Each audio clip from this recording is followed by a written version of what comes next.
Assalamualaikum and good morning everyone. We are from Group 1. Our article for presentation is Article on Building Submission in MP Sepang. We have 4 group members which is me, Hakam Daniel bin Hassan Hafizi, Muhammad Syahir bin Ismail, Muhammad Hakim bin Abdul Razak, and the last one is Nur Syahira Nazirah binti Muhammad Azan. Our lecturer is Dr. Fatimah binti Muhammad Yusof. First of all, for the task 1 is to prepare an article regarding the process of plan submission in Malaysian local authorities.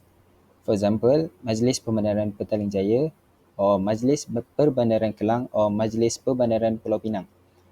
Second is introduction on the topic, background of local authority and information on plan submission.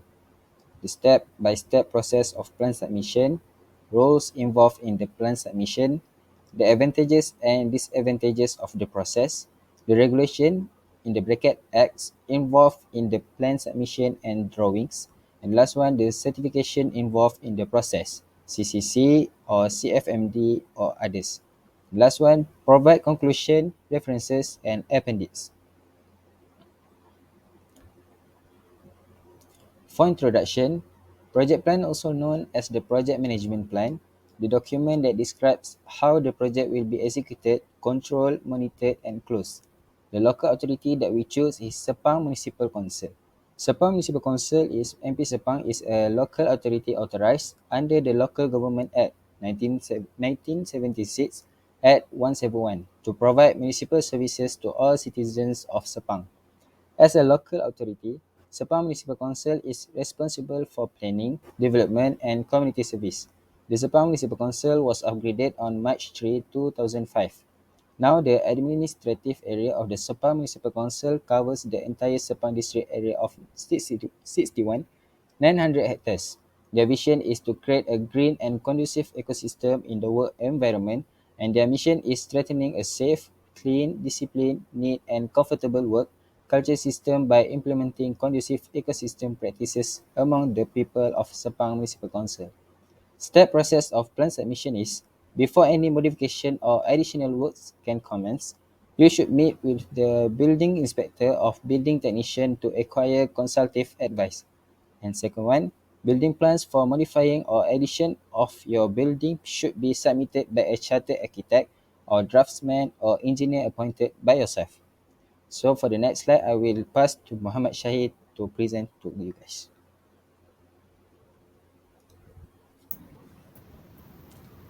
Thank you, Mr. Hakam. So I will explain about the documents required in this project. The first document is the checklist form, which is the BOSC form. Second one, copy of sales and purchase agreement of building or land title.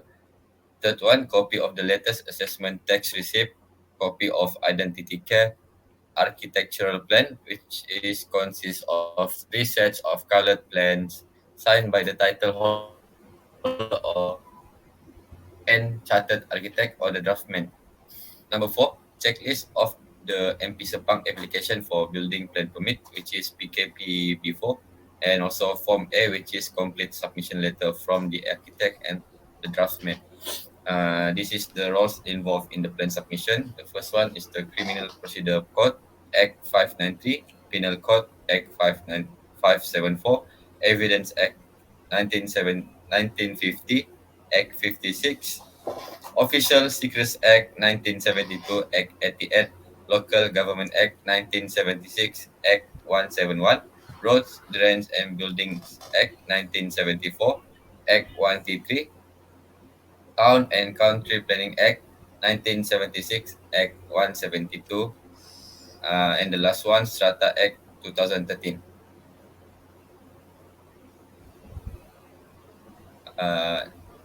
This is the advantages and disadvantages of plan submission.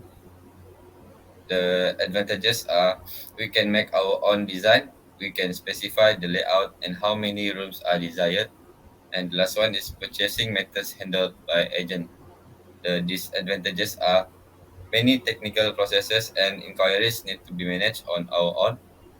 The approval process is time consuming, and the last one is the risk of cheating contractors. Uh, Building bylaws and regulation. The first one, bylaws. which is compounding of offenses, MP Sepang, roads, drains, and buildings 2005. Second one, local government, compounding of offenses by laws, MP Sepang 2005. The third one, uniform building bylaws, Selangor 1986. And the last one is trade, business, and industry licensing bylaws, MP Sepang 2007.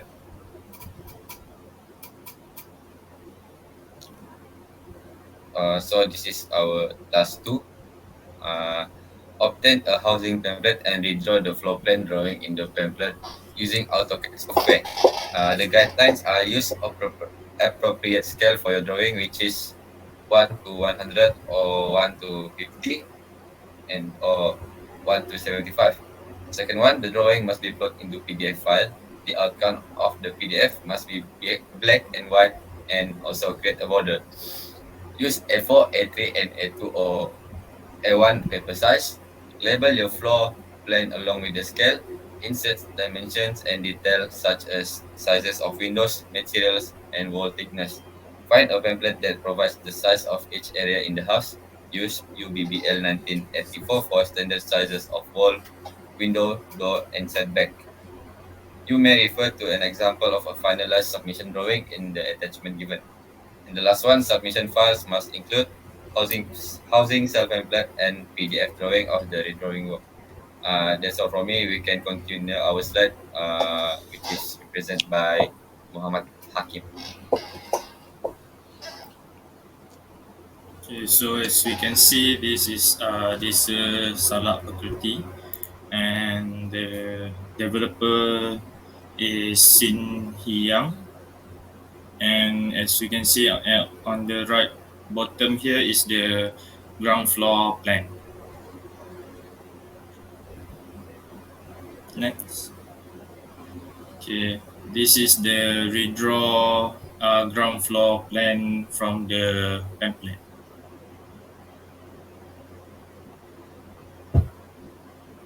So for the conclusion, overall for task 1, we are very satisfied throughout the process of submitting plan because it is orderly and organized. This is because there are many facilities that we can download through the Sepang Municipal Council website and can ask questions via phone call. Working with an experienced construction firm aids the construction process immensely. Our experience in obtaining the proper permit at the right time helps our project run smoothly. This is important for the extension or alteration of the related guideline. Also, with this, we can investigate which part of the building plan approval process that are considered difficult for extension and alteration work. Although we found some small problems that we think can be improved to upgrade the level of service and smoothness of the process. As for task 2, we learned a lot of things about the drawing and how it will used in field of work.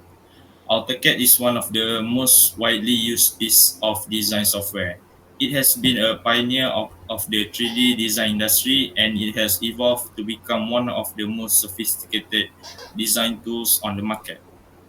This experience really helps to understand more about the plan layout. For example, AutoCAD allows user to easily determine the actual size of the product drawing.